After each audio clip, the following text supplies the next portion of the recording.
Welcome back to my YouTube channel. ಮಂಗಳವಾರದ ಬೆಳಗ್ಗೆ tiffin ಮಾಡ್ತಾ ವ್ಲಾಗ್ನ ಶುರು ಮಾಡಿದ್ದೀನಿ. ಇವತ್ತು ಬೆಳಗಿನ ತಿಂಡಿಗೆ ನಾನು ಬೆಂಡೆಕಾಯಿ ಪಲ್ಯ ಮತ್ತು ರೊಟ್ಟಿ ಮಾಡ್ತಾಯಿದ್ದೀನಿ. ಯಾರೆಲ್ಲ ಫಸ್ಟ್ ಟೈಮ್ ನನ್ನ ಯೂಟ್ಯೂಬ್ ಚಾನಲ್ನ ವಿಸಿಟ್ ಮಾಡ್ತಾಯಿದ್ರು ದಯವಿಟ್ಟು ಸಬ್ಸ್ಕ್ರೈಬ್ ಮಾಡ್ಕೊಳ್ಳಿ. ವೀಡಿಯೋಸ್ ಇಷ್ಟ ಆದರೆ ಒಂದು ಲೈಕ್ ಮಾಡಿ, ಹಾಗೆ ನಿಮ್ಮ ಅನಿಸಿಕೆಯನ್ನು ಕಮೆಂಟ್ ಮಾಡಿ, ಆದಷ್ಟು ಎಲ್ಲರಿಗೂ ಶೇರ್ ಮಾಡಿ. ಹಾಗೆ ಸಬ್ಸ್ಕ್ರೈಬ್ ಮಾಡಿಕೊಂಡು ಬೆಲ್ಲೈಕನ್ನ ಕ್ಲಿಕ್ ಮಾಡಿ ಆಲ್ ಅಂತ ಸೆಲೆಕ್ಷನ್ ಮಾಡಿದ್ರೆ ನನ್ನ ವಿಡಿಯೋ ಫಸ್ಟ್ ನೋಟಿಫಿಕೇಷನ್ ನಿಮಗೇ ಬರುತ್ತೆ. ಈಗ ಬನ್ನಿ ವ್ಲಾಗ್ನ ಶುರು ಮಾಡೋಣ. ಹಾಗೆ ನಾನು ಮಾಡೋ ಪಲ್ಯಗಳು ತುಂಬ ರುಚಿಯಾಗಿ ಬರಲಿಕ್ಕೆ ಈ ಒಂದು ಪಲ್ಯದ ಪುಡಿನೇ ಕಾರಣ. ಪಲ್ಯದ ಪುಡಿ ಅನ್ನೋದಕ್ಕಿಂತ ಸ್ವಲ್ಪ ಗಟ್ಟಿಯಾಗಿ ಬರುತ್ತೆ ಇದು. ಕಡಲೆ ಬೀಜ, ಎಳ್ಳು, ಕೊಬ್ಬರಿ ಈ ಥರ ಎಲ್ಲ ಕೆಲವೊಂದು ಆರೋಗ್ಯಕರವಾದಂಥ ಪದಾರ್ಥಗಳನ್ನ ಬಳಸಿ ಮಾಡಿರೋದು ಪಲ್ಯಗಳಿಗೆ ಅಂತಲೇ ಮೇಯ್ನಾಗಿ.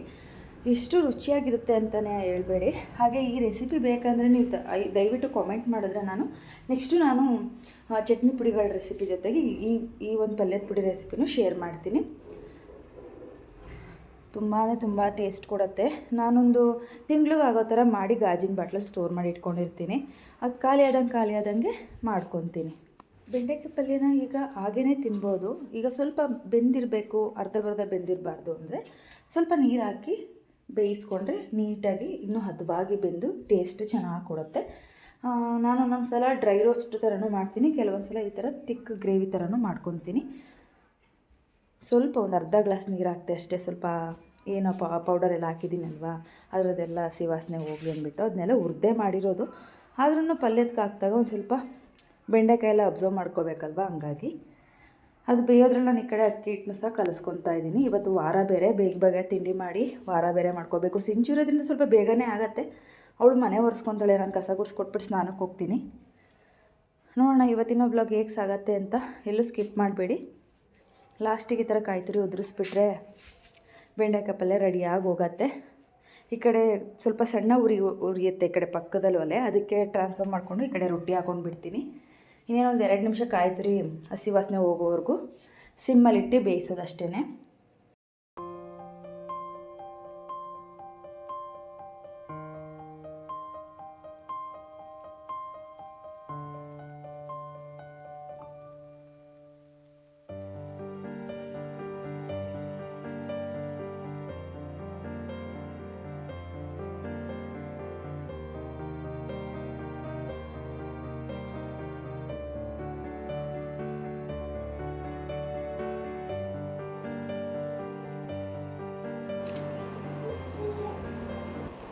ತಿಂಡಿ ಏನೋ ಬೇಗ ಆಯಿತು, ತಿಂತಾ ಕೂತ್ಕೊಂಡ್ವಿ. ಚಿಟ್ಟೆ ಅಂತೂ 1 ನಿಮಿಷ ಕೈಕಾಲು ನಿಲ್ಲಲ್ಲ, ಅಲ್ಲಿಗೂ ಇಲ್ಗೂ ಓಡಾಡ್ತಾನೆ ಇರ್ತಾಳೆ.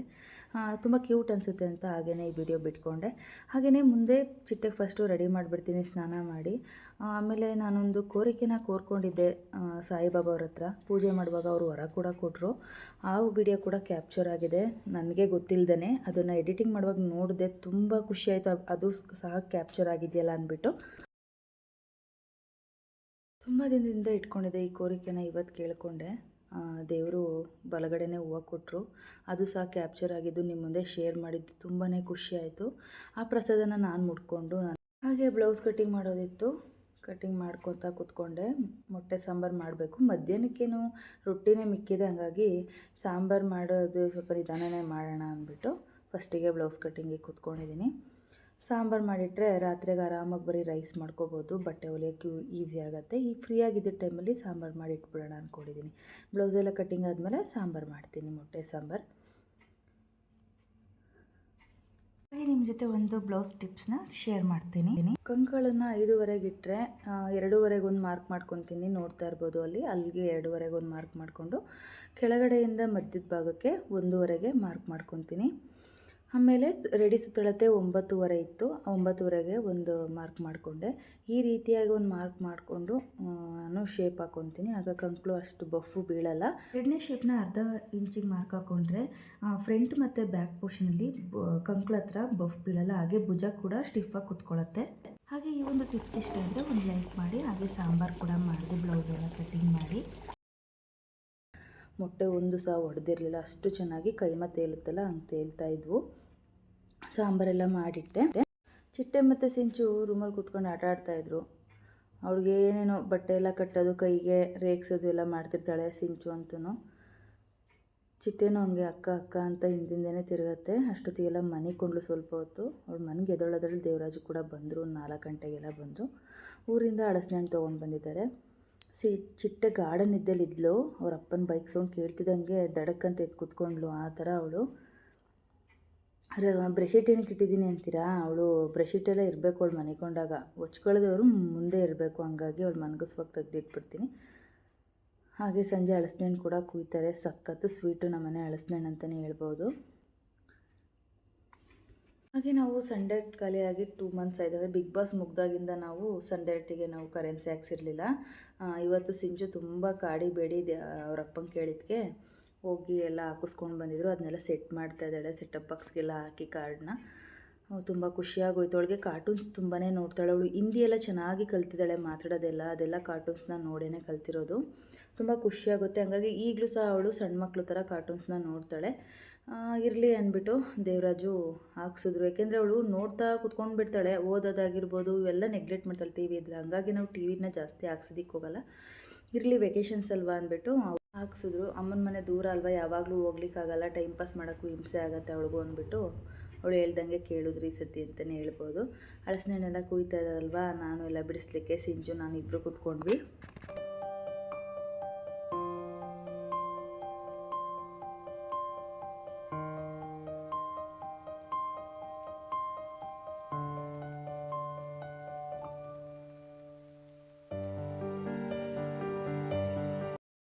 ಹಾಗೆ ರಾತ್ರಿ ಊಟಕ್ಕೆ ಮಧ್ಯಾಹ್ನ ಮಾಡಿದ ಮೊಟ್ಟೆ ಸಾಂಬಾರು ಮತ್ತು ರೈಸ್ ಮಾಡ್ಕೊಂಡಿದ್ವಿ. ಇವತ್ತು ಸಿಂಪಲ್ ಊಟ ಅಂತಲೇ ಹೇಳ್ಬೋದು.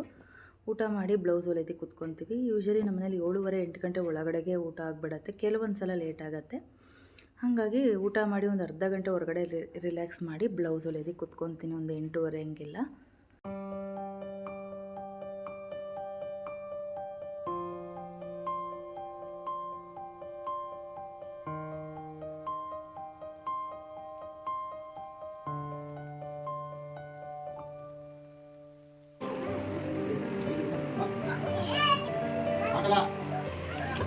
ಮೊದಲೆಲ್ಲ ಆದರೆ 2-3 ಬ್ಲೌಸ್ ಕಟಿಂಗ್ ಮಾಡಿ ಒಂದೇ ದಿವಸ ಸ್ಟಿಚ್ ಮಾಡ್ತಿದ್ದೆ. ಇವಾಗ ಆಗಲ್ಲ. ನಾನು ಕೊಡೋದೊಂದು ವಾರ ಇದೆ ಅನ್ನಂಗೆ ಕುತ್ಕೊಂಡು ಬಿಡ್ತೀನಲ್ವ, ಡೈಲಿ ಒಂದೊಂದನ್ನು ಸ್ಟಿಚ್ ಮಾಡ್ತೀನಿ. ಹಾಗಾಗಿ ಅವತ್ತು ಕಟಿಂಗ್ ಮಾಡಿದ್ದನ್ನ ಅವತ್ತೇ ಫಿನಿಷ್ ಮಾಡ್ತೀನಿ. ಪೆಂಡಿಂಗ್ ಇಟ್ಕೊಳ್ಳೋದಕ್ಕೆ ಹೋಗಲ್ಲ. ಮತ್ತು ನಾಳೆ ಇನ್ನೊಂದು ಹೊಸ ಬ್ಲೌಸ್ನ ಕಟಿಂಗ್ ಮಾಡಿ ಸ್ಟಿಚ್ ಮಾಡ್ತೀನಿ. ಹಾಗೆ ನನಗೂ ಈಸಿ ಆಗುತ್ತೆ, ಮನೆ ಕೆಲಸನೂ ಮಾಡ್ದಂಗೆ ಆಗುತ್ತೆ, ಎಡಿಟಿಂಗಿಗೆಲ್ಲ ಟೈಮ್ ಮಾಡ್ಕೋಬೇಕಲ್ವ. ಹಾಗಾಗಿ ಈ ರೀತಿಯಾಗಿ ನಾನು ಟೈಮ್ ಟೇಬಲ್ನ ಹಾಕ್ಕೊಂಡಿದ್ದೀನಿ. 8:30ಗೆ ಹೊಲಿಯೋದಕ್ಕೆ ಕೂತ್ಕೊಂಡೆ. 9:30ಗೆಲ್ಲ ಮುಗಿಸಿದ್ದೀನಿ. ಸಿಂಪಲ್ ಬ್ಲೌಸ್ ಆಗಿರೋದ್ರಿಂದ 1 ಅವರ್ಗೆಲ್ಲ ಮುಗಿಸ್ತೆ ಅಂತಲೇ ಹೇಳ್ಬೋದು. ಫಿನಿಶಿಂಗ್ ತುಂಬ ಚೆನ್ನಾಗಿ ಬಂದಿತ್ತು. ಹಾಗೆ ಫಾಲ್ ಹಾಕಬೇಕು. ಬೆಳಗ್ಗೆ ಎದ್ದು ಹಾಕ್ತೀನಿ. ಹುಕ್ಸ್ ಎಲ್ಲ ಹಾಕ್ಬಿಟ್ಟು ಐರನ್ ಮಾಡಿ ನಾಳೆ ತೊಗೊಂಡೋಗಿ ಕೊಟ್ಬಿಡ್ತೀನಿ. ಒಂದೊಂದೇ ಬ್ಲೌಸ್ನೇ ಹೋಗಿ ಕೊಟ್ಬಿಟ್ಟು ಬಂದುಬಿಡ್ತೀನಿ ಆದಂಗೆ. ಫ್ರೆಂಡ್ಸ್, ನೋಡಿದ್ರಿ ಅಲ್ವಾ ಈ ಮಂಗಳವಾರದ ವ್ಲಾಗ್ ಹೇಗೆಲ್ಲ ಸಾಕ್ತು ಅಂತ. ನಿಮ್ಗೆ ಇಷ್ಟ ಆಗಿದೆ ಅಂತ ಅಂದ್ಕೊತೀನಿ. ಸ್ವಲ್ಪನಾದರೂ ಈ ವ್ಲಾಗ್ ಇಷ್ಟ ಆಗಿದ್ದರೆ ಒಂದು ಲೈಕ್ ಮಾಡಿ. ಹಾಗೆ ನಿಮ್ಮ ಅನಿಸಿಕೆನ ಕಮೆಂಟ್ ಮಾಡಿ. ಪ್ಲೀಸ್ ಫಸ್ಟ್ ಟೈಮ್ ನನ್ನ ಚಾನಲ್ನ ನೋಡ್ತಾ ಇದ್ದರೆ ಮತ್ತೊಮ್ಮೆ ಕೇಳ್ತೀನಿ, ಸಬ್ಸ್ಕ್ರೈಬ್ ಮಾಡಿ, ಬೆಲ್ ಐಕಾನ್ನ ಕ್ಲಿಕ್ ಮಾಡಿ. ಆಲ್ ಅಂತ ಸೆಲೆಕ್ಷನ್ ಮಾಡಿದ್ರೆ ನನ್ನ ವಿಡಿಯೋ ಫಸ್ಟ್ ನೋಟಿಫಿಕೇಷನ್ ನಿಮಗೇ ಬರುತ್ತೆ ಅಂತ ಹೇಳ್ತಾ ಈ ವ್ಲಾಗ್ನ ಇಲ್ಲಿಗೆ ಎಂಡ್ ಮಾಡ್ತೀನಿ. ನಾಳೆ ಇನ್ನೊಂದು ಹೊಸ ವಿಡಿಯೋದೊಂದಿಗೆ ನಿಮ್ಮ ಮುಂದೆ ಬರ್ತೀನಿ. Thanks for watching. Take care. Bye.